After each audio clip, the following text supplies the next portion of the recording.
Chin, an optometrist from Sunway Eye Center. This COVID-19 pandemic situation undoubtedly has taught us many lessons, but it also gives us an opportunity to start our life with a new normal way. For short-sighted people like us, we always wonder whether laser vision correction or LASIK is it safe or whether the results are permanent. Do we repeat? Today we have Dr. Umi with us to answer some of the myths. Hi everyone, I'm Dr. Umi. I'm from Sunway Eye Center and I specialize in laser vision correction and refractive surgery. My other subspecialty is cornea and external eye disease. Tell me, so people used to say have LASIK done, and here you use different terms. You use laser vision correction. Is there a difference between these two? Okay, laser vision correction, which is a short, known also as LVC for short, is an umbrella term for all the refractive surgeries that we do on the cornea. So LASIK is actually a type of LVC, and it's one of the most popular actually, and that's why probably it's well known throughout in the public, and public think that when they have LASIK, that means it's the only type of laser vision correction. However, there are a few others actually that are still being done.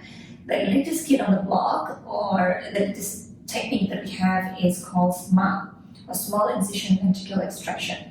Now, this is like a keyhole surgery of the LVC, whereby you reshape the cornea and take out by taking out a piece of the corneal tissue itself through a very small incision or hole. And this is about probably 2.5 to 5 millimeters incision. Now, femtosecond LASIK has been around for 15 to 20 years actually, and it involves creation of a flap. Now, the incision in femtosecond LASIK is about 80% more than what you have in small, and so it involves a larger cut. And the third one, which has been longest in the market, is known as PRK, or the long name for it is photorefractive keratectomy. It involves actual removal of the uppermost part of the cornea here, and we reshape the cornea by ablating or putting laser or applying laser on the corneal bed. Because we remove the tissue at the end, in the beginning of the surgery itself, patient tends to have more discomfort, and we have to put a contact lens at the end. So that is why this technique generally has been superseded by femtosecond LASIK and small if patients are suitable for the first for the latest technique.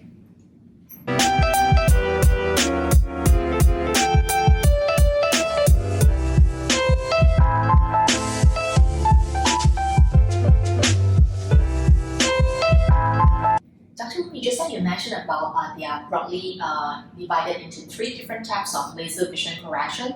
SMILE being the most latest, LASIK is the most common one, and the oldest is saying that PRK. Which one is the best? Wow, that's really a difficult question in a sense. But let's put it this way, right? Each different one is probably better in different terms. This is not really an apple-to-apple comparison, because generally, of course, if you talk about patient's comfort, for example, of course, SMILE will provide the best comfort for patient because the cut is very small, so it ends up that patients will have much less dry eye compared to femtosecond LASIK, and of course compared to PRK, because PRK involves actual removal of tissue on top. If we talk about strength of the cornea, SMILE provides the best strength as well because of the fact that we have the least cut over there. If you talk about vision, for example, all three are comparable. That means most patients who undergo all three surgeries or minimally invasive surgery will achieve good vision, but at different time frame.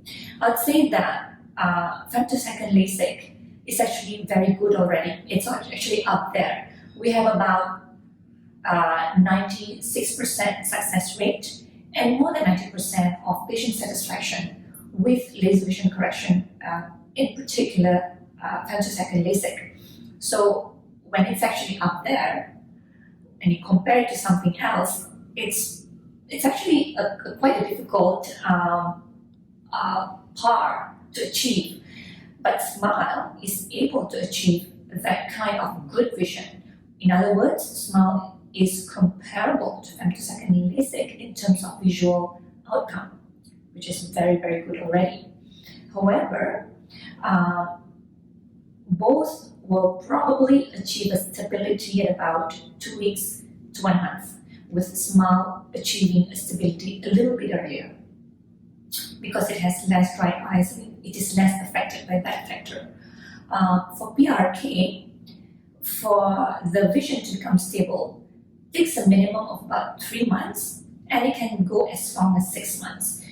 Now, when we're talking about safety as well, of course, the minimally invasive surgery, the least cut that you perform, translate to least risk of having infection. So if you're talking about infections, then SMILE has a better profile compared to the other two LVCs.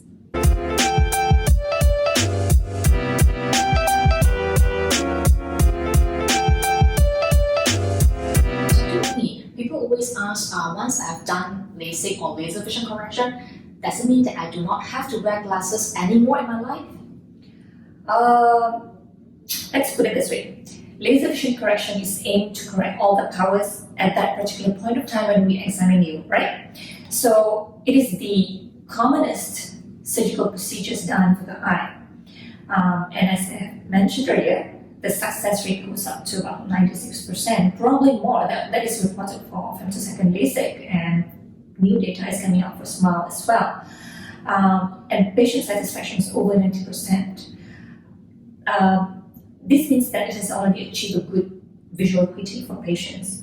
So the result of good vision should be sustained until the patient develops some other eye condition. For example, something that is related to age, cataract, or presbyopia, or LOFA in the Chinese language. So that one is not alterable by laser vision correction, meaning that even if you do or you do not do the laser vision correction, your cataract is going to develop at that particular point of time. So to go back to your question, whether the patient still need to go to use glasses after surgery, you may need it if this presbyopia that comes with age sets in already, for example, or if there is glare at nighttime that is not correctable with laser vision correction. You might need a very thin prescription for nighttime driving, but this is quite unusual as well.